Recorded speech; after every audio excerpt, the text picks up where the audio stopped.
আমি মোহাম্মদ আব্দুল কয়ুম চৌধুরী। আমার age almost 57। আমি বাংলাদেশ থেকে আসছি, বিশেষ করে চট্টগ্রাম থেকে। Thank you.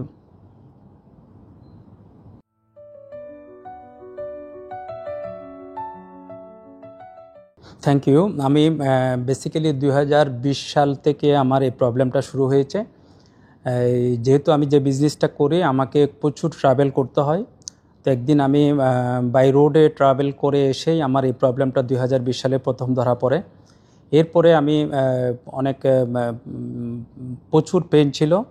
আমি চেষ্টা করি এটা পেনটা রিমুভ করার জন্য। আর এটা করতে করতে আমি 2020 সালে আমি একটু দেশের বাইরেও গিয়েছি, ইন্ডিয়াতে। এবং সেখানে আমি আপনার সবাই তখনও বলেছিল যে আমাকে অপারেশনটা করতে। আমি অপারেশনের পক্ষে ছিলাম না, কারণ আমি আসলে কনফিডেন্ট হতে পারছিলাম না যে আসলে অপারেশন করলে সেই জিনিসটা কিভাবে ফাইনালি রিমুভ হবে। আলটিমেটলি আমি পরবর্তীতে একটা ইঞ্জেকশন দিই। সেই ইঞ্জেকশন দেওয়ার পরে অলমোস্ট আমি 4 বছর, প্রায় 4.25 বছর আমি ভালোই ছিলাম। আনফর্চুনেটলি গত 2 মাস আগে আবার সেই ট্রাভেলিং করতে গিয়ে আমার প্রবলেমটা আবার শুরু হয়। তখন আমি বিভিন্ন জায়গায় খোঁজ করে আমি চেষ্টা করি যে আপনার বিভিন্ন হসপিটালের খোঁজ নিয়ে, এবং মেন্টালি ডিসিশন নিলাম যে এটা আসলে একটা অপারেশন আসলে করতেই হবে। তার জন্য খোঁজ করে আমি ব্যাংককেরও বিভিন্ন হসপিটালের খোঁজ নিই, এবং সেক্ষেত্রে আমি বিএনএস হসপিটালের খোঁজ নিয়ে আমি এখানে আসি।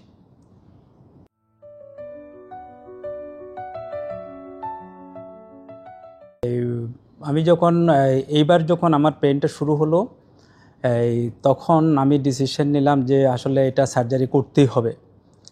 আর এই সার্জারি করার জন্য যখন মেন্টালি প্রিপেয়ার্ড হচ্ছিলাম, কারণ বাংলাদেশের মোস্ট অফ ডক্টরস এবং মোস্ট অফ সবাই সার্জারির বিপক্ষে থাকে, অর্থাৎ সার্জারি না করার জন্য সাজেশনটা দেয়। কিন্তু আমি চিন্তা করলাম যে না, যেহেতু বারবার এই প্রবলেমটা সেকেন্ড টাইম হলো, তখন আমার এটা সার্জারি করতে হবে। এবং সার্জারি করার জন্য যখন ডিসিশন নিচ্ছিলাম, তখন আমি ব্যাংককের বেশ কিছু হসপিটালের সাথে আমরা যোগাযোগ করি, এবং ব্যাংককের বাইরেও আমি সিঙ্গাপুর এবং ইন্ডিয়াতেও হসপিটালের সাথে যোগাযোগ করি। সেই যোগাযোগের মাধ্যমে ইন দি মিন টাইম, যেহেতু আমার মেয়ে একজন অলরেডি ডক্টর হবে আগামী 5-6 মাস পরে, তা আমি আমার মেয়েকে রেফার করলাম যে তুমি একটু দেখো যে আসলে কোন হসপিটালে এবং সবচেয়ে বেশি ভালো হবে। এর মাঝখানে আপনাদের এই বিএনএস হসপিটালের একটা রেফারেন্স আমার কাছে আসছে। এই বিফোর 3-4 মান্থ এগো, 3-4 মাস আগে বাংলাদেশের একজন ভালো ডক্টর আপনাদের এখান থেকে অপারেশন করে চলে গেছে বিএনএস থেকে। তো ওনার সাথে আমি একটু কথা বললাম। উনি একদম ভালো আপনাদেরকে মানে আপনার করলো, মানে ভালোর ক্ষেত্রে, ওনার অপারেশনের ক্ষেত্রে, সাকসেসফুলের ক্ষেত্রে উনি একটা ভালো রিভিউ দিল। এবং উনিও বলল যে আপনার ডাক্তার উইচাংয়ের কথা। তখন সেটা আমি আমার মেয়ের সাথে ডিসকাস করি। আমার মেয়ে যেহেতু এই ব্যাপারে আমরা যতটুকু বুঝি না, ওনারা হয়তো ততটুকু বেশি বুঝেন, যেহেতু ডক্টর হতে যাচ্ছে সামনে। তো উনি সব কিছু মিলাই দেখে আপনাদের এই বিএনএস হসপিটালের স্পাইনের ব্যাপারে ভালো একটা অভিজ্ঞতা এবং ভালো একটা রিভিউ ওনার কাছে আছে, আমার মেয়ের কাছে আসছে। তখন আমার মেয়ে আপনাদের কাছে মেল করলো। সে মেলের রিপ্লাইটা আসলো। তখন আমরা মেন্টালি ডিসিশন নিলাম যে না, আমরা এখানেই করব। এই হচ্ছে আপনার বিএনএসের আসার গল্প। এরপরে যদি বা ফার্দার যদি কোনো প্রশ্ন থাকে তাহলে আনসার দেব।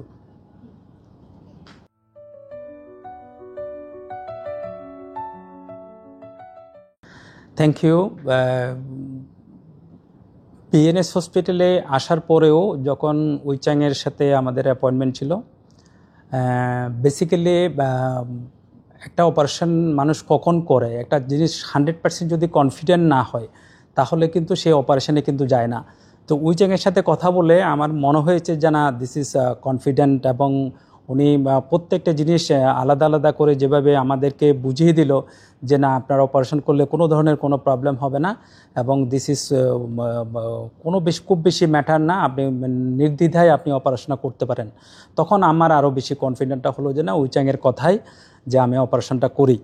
আর এরপরে পরের দিনেই আমি অপারেশনের ডেট নিলাম এবং আমি খুব দ্রুততার সাথে অপারেশন করলাম। এবং অপারেশন করে যে ভালো বিহেভিয়ার এবং আপনাদের যে টিম, ফুল টিম যে সাপোর্ট দিয়েছে, এটার জন্য আমার পক্ষ থেকে আমি থ্যাঙ্কস জানাচ্ছি। এবং বিশেষ করে আমাদের রুমের ক্ষেত্রেও আমাদেরকে আপগ্রেড করে দিয়েছে, সেটার জন্য আমি আলাদা করে থ্যাঙ্কস জানাচ্ছি। আর ফুল টিম এবং পরবর্তীতে আপনাদের ডিরেক্টর সাহেব আসছিলেন এবং ডক্টর আসছিলেন যে আমাদের সাথে দেখা করতে, আমার খুব এক্সিলেন্ট মনে হয়েছে যে আপনার এই সার্ভিসটা। আর অপারেশনের পরেও আমি একদিন পরেই সম্ভবত আমাকে একটু হাঁটানোর চেষ্টা করা হয়েছে, এবং এর পরের দিন থেকে ইনশাল্লাহ আমি ভালো মতেই হাঁটাহাঁটি করেছি। এবং আর 7 দিন পরে আজকে তো হেঁটেই মোটামুটি আমার খুব ভালো লাগছে যে এটা একটা সাকসেসফুল অপারেশন হয়েছে, এবং বিএনএস আমার মনে হয় এটা প্রপারলি হ্যান্ডলিং করতে পেরেছে। এই জন্য থ্যাংক ইউ।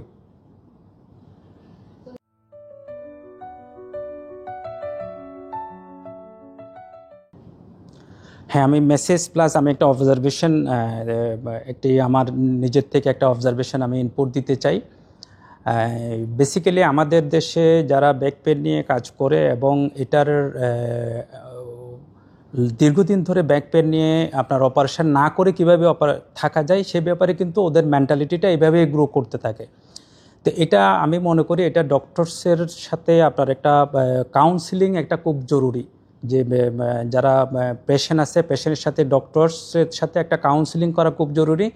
এবং কাউন্সিলিং করে যে অপারেশন করলে যে এটা বড় ধরনের প্রবলেম হবে না, এই কনফিডেন্টটা যতক্ষণ পর্যন্ত আসবে না ততক্ষণ পর্যন্ত কিন্তু মানুষ অপারেশনের প্রতি এই আপনার শেষ পর্যন্ত অপারেশন করতে চাইবে না। যার জন্য আমি মনে করি আমি প্রথম সেটা হচ্ছে একটা কাউন্সিলিং করা দরকার ডক্টরসের সাথে পেশেন্টের সাথে। তো আমি আশা করি যে বিএনএস, আমি অনুরোধ করব যে বিএনএস হসপিটালে যে অপারেশনটা আমি করেছি আমি খুব ভালোভাবে করেছি, এবং ইনশাল্লাহ আমি সাকসেসফুলভাবে আমি মেন্টালি স্যাটিসফাইড।